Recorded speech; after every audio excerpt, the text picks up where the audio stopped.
Alright guys, dealing with the fuel system on the 6.0 and the 80 Trans Am. Can't view back far enough. But anyway, we had the carburetor regulator right here on the fender. We had a 10 feed and a 10 return for it. Just because that's a big pump and a carburetor doesn't use a lot of pressure, we used a big return. Probably didn't need that big for fuel injection, but whatever, we're going to do it anyway. So that was running up here, so I went ahead and just used where they were, because this used to go over here when we were small block Chevy. We had the regulator in the same spot. We had the end coming in, both out to the carburetor, and then the return at the bottom, just like we got here. But anyway, this regulator is 8 and 6 on the bottom, so I did a 6 to 10, 6 orb, 10 AN on the bottom. We ran out from the feed, so we got a sump in the tank. There's a sump right there if you can see it, and then the fuel pump and fuel filter over there somewhere. You probably can't see it. Anyway, it comes up right here. We split it with a Y. We go into the back of each fuel rail, and then we come up the fuel rails on both sides. Then it comes out the front on both sides.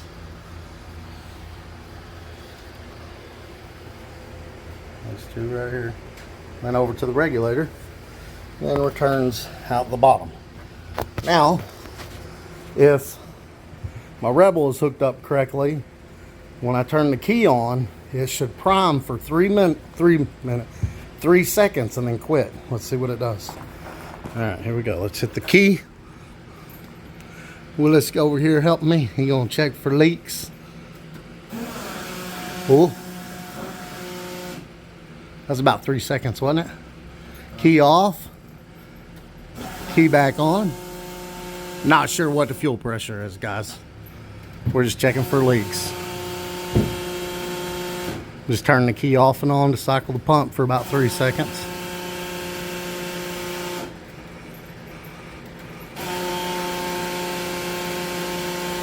I don't see anything. Looking good, Willis? Looks good. I don't see no leaks. Sweet. Oh yeah, another thing. These are LS3 hot injectors from what I gather. They're smaller than the truck injectors. And so we had to use these eBay spacers.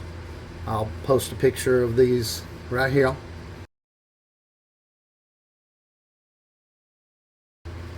Also, this fuel rail that we got off eBay as well. And I'll post a picture of that right here. Wasn't a lot of options for the fuel rails for the older truck intakes. This is a really good piece. I mean, it was $150 from Faster, F-A-S-S-T-E-R LLC. I bought the last one, so they're out of stock now. I'm sure they'll be back in stock soon, hopefully. But yeah, it's a nice fuel rail. Again, don't have many options. And the reason, I know the factory fuel rail can probably hold quite a bit of power, but we already had them AN lines ran, so it's just easier to do an aftermarket rail like this. All right, now we're going to use the Android app, and we're going to hook it wirelessly. If it don't work, I'll go get the laptop and we'll plug it in. But we're going to see if the app will show us what the fuel pressure is. I thought this just said Through a fuel pressure switch. I got the antenna hooked up to the Rebel. Now we'll go look at the app. Well, I went to connect wirelessly to it. Obviously, it has a password, and I don't know what the password is. So let's get the laptop out. So I had to do a few things in the scanner, or not the scanner, in the in the Haltech software there to get the fuel pressure to read. It's reading right at 48, 49. I want it around 40. So we're gonna turn this up and down until it reads 40. The good thing is we don't have any leaks, and I've got the injectors unplugged for a reason, because if the injectors were plugged in, every time I turn the motor or turn the key on, it would squirt fuel into the cylinders, and we don't want that right now. So let's fool with this and try to get the pressure right around 40. I don't know if you go in or out. I think you go out. Let's check. But honestly, I didn't think that that fuel pressure regulator, $50 with the 6AN exit, I didn't think it would be able to handle that pump. I know the eBay, which I got a different brand. I know the regulator I got on my car, when I turn both pumps on in the surge tank, it's hard for the regulator to control the pressure. It goes crazy. But I got a 2525 Hellcat pumps going, which is what, 1050? I think this one's about 850. It's doing fine though. When I got the computer to prime the pump for 8 seconds, and it's staying right at 48-49. And here's a picture of that regulator.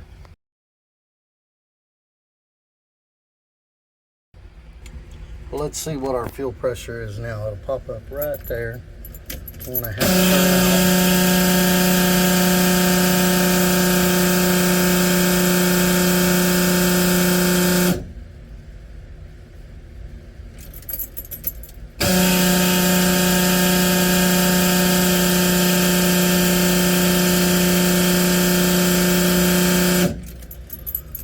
Well, it only went down 1 pound with a half a turn.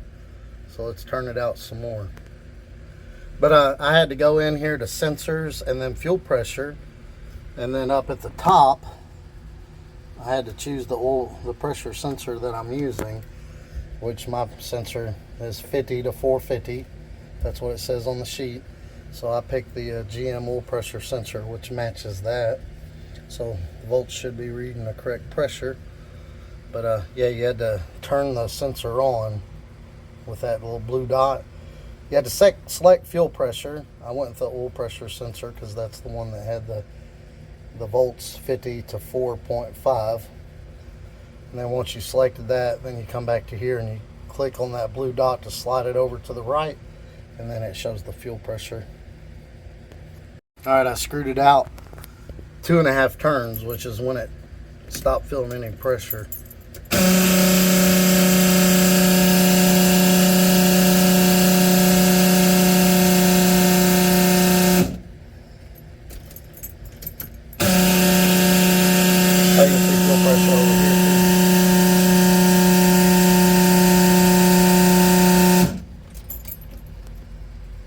Well, that's as low as this is going to go.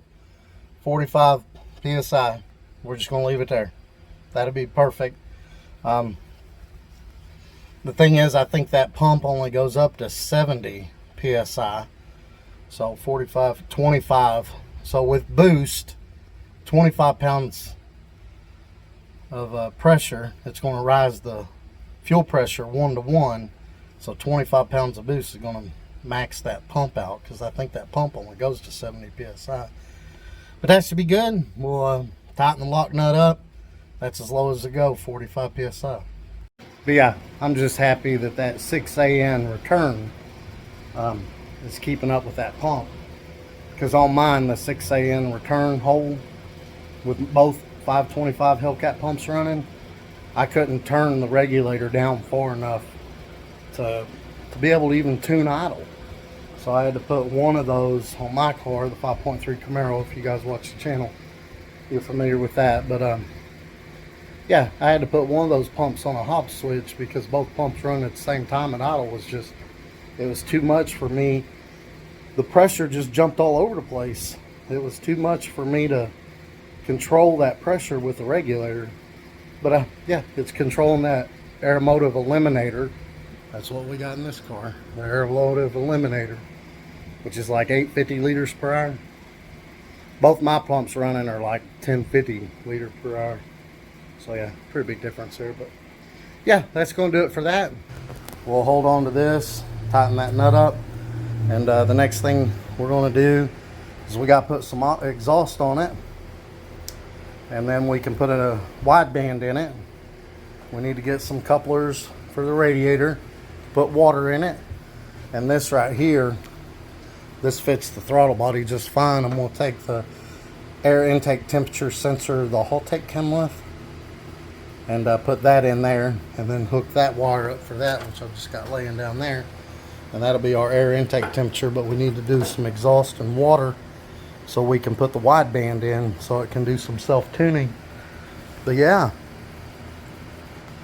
getting close, guys, getting really close. I'm gonna try to work on enough exhaust today to put a wideband sensor in it just to start it on motor and get it going a little on motor. But the adapters that we have to use to make so this is the radiator hose from the small block Chevy. I cut it. This is a radiator hose from the truck. This is 1.5 inch. Some stupid way I didn't measure this right and cut it too short, but I think the adapter coupler barb I'm putting in there will reach it just fine.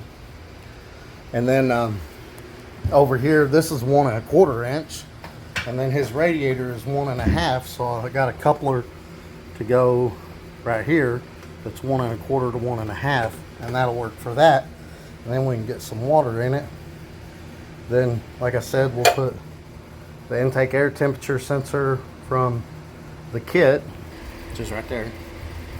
We'll put that in here, replace it with that one. We'll just put this directly on the throttle body. And then we got to run enough exhaust off the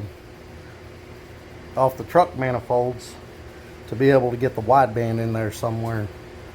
So we're definitely going to work on that today and tomorrow, hopefully, and I'll show you the progress on that. But yeah, getting close, guys, getting close. Intake air temperature sensor, air temp is hooked up, injectors are hooked up. 1, 3, 5, 7, 2, 4, 6, 8. Just need exhaust and hook the wideband up. That's it. It'll run on motor. And the couplers for the radiator to put water in it. It's got oil in it. But again, thanks for watching, and you guys have a great day.